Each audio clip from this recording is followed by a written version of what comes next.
എം.ടിയുടെ വേർപാടിലുള്ള അഗാധമായ ദുഃഖവും അനുശോചനവും ഞാൻ ഈ അവസരത്തിൽ അറിയിക്കുകയാണ്. മലയാള സാഹിത്യ സാംസ്കാരിക മണ്ഡലത്തിൽ വെളിച്ചം പകർന്ന് കത്തി ജ്വലിച്ചുകൊണ്ടിരുന്ന വിളക്കാണ് എം.ടിയുടെ വേർപാടോടുകൂടി അണഞ്ഞിരിക്കുന്നത്. ഈ നഷ്ടം വാക്കുകൾക്ക് അതീതമാണ്. എം.ടി എന്ന രണ്ടക്ഷരം മലയാളത്തിൻ്റെ വികാരമാണ്. കഴിഞ്ഞ 6 പതിറ്റാണ്ട് കാലത്തിലേറെയായി മലയാളികളുടെ സൗന്ദര്യബോധത്തെയും ഭാവുകത്വത്തെയും ജീവിതാനുഭവങ്ങളെയും നവീകരിച്ച സാഹിത്യകാരനാണ് എം.ടി. ലോകമാരാധിക്കുന്ന സാഹിത്യകാരൻ എന്ന നിലയിൽ ജ്ഞാനപീഠം അടക്കമുള്ള ആദരവുകൾ അദ്ദേഹത്തിന് ലഭിച്ചിട്ടുണ്ട്. ഇന്ത്യയുടെ പരമോന്നതമായ പത്മഭൂഷൺ അടക്കം നൽകി രാജ്യം അദ്ദേഹത്തെ ബഹുമാനിച്ചിട്ടുണ്ട്. കേരളത്തിൽ നമ്മുടെ യൂണിവേഴ്സിറ്റികൾ അദ്ദേഹത്തെ ഡോക്ടറേറ്റ് നൽകി ആദരിച്ചിട്ടുണ്ട്. കേരളത്തിൻ്റെ സാംസ്കാരിക മേഖലയെ സംബന്ധിച്ചിടത്തോളം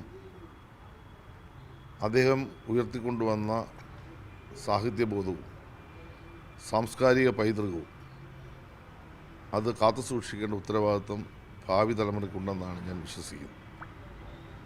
അദ്ദേഹത്തിൻ്റെ നവതി ആഘോഷങ്ങളുടെ ഭാഗമായി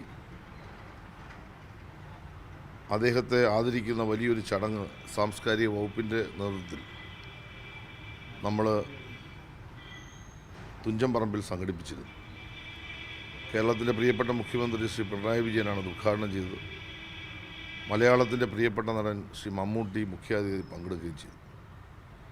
എം.ടിയെ അടയാളപ്പെടുത്തുന്ന സാഹിത്യ സാംസ്കാരിക സാമൂഹ്യ രംഗങ്ങൾ അദ്ദേഹത്തിൻ്റെ പങ്ക് എന്താണെന്ന് ലോകത്തോട് പറയാൻ കഴിയുന്ന തരത്തിലുള്ള ഒരു നാടകം സൂര്യ കൃഷ്ണമൂർത്തിയെ ഉപയോഗപ്പെടുത്തിക്കൊണ്ട് സാംസ്കാരിക വകുപ്പിൻ്റെ നേതൃത്വത്തിൽ നമ്മൾ തയ്യാറാക്കി അവതരിപ്പിച്ച് വലിയ ജനശ്രദ്ധ നേടിയ ഒരു സാഹചര്യം കൂടി പറയാൻ ഞാൻ ആഗ്രഹിക്കുകയാണ്.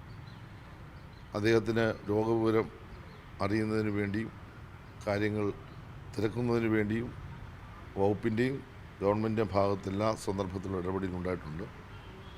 എന്തായാലും ശരി, കേരളം കണ്ട ഏറ്റവും മഹാനായ ഒരു സാഹിത്യകാരൻ, കലാകാരൻ, നിർമ്മാതാവ്, അങ്ങനെ എല്ലാം കൊണ്ടും, തിരക്കഥാകൃത്ത്, എല്ലാം കൊണ്ടും ഒരു സർവകലാ വല്ലഭനായിരുന്ന അദ്ദേഹത്തിൻ്റെ വേർപാട് നമ്മളെ സംബന്ധിച്ച് തീരാ നഷ്ടമാണ്.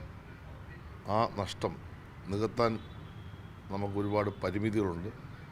അദ്ദേഹത്തിൻ്റെ ധന്യമായ ജീവിതം, അദ്ദേഹം നൽകിയ എല്ലാ ശ്രേഷ്ഠമായ സംഭാവനകളെയും ആദരപൂർവ്വം ഇവിടെ ഓർക്കുകയാണ്, ബഹുമാനിക്കുകയാണ്. ഒരിക്കൽ കൂടി അദ്ദേഹത്തിന് ആദരാഞ്ജലി അർപ്പിക്കുകയാണ്.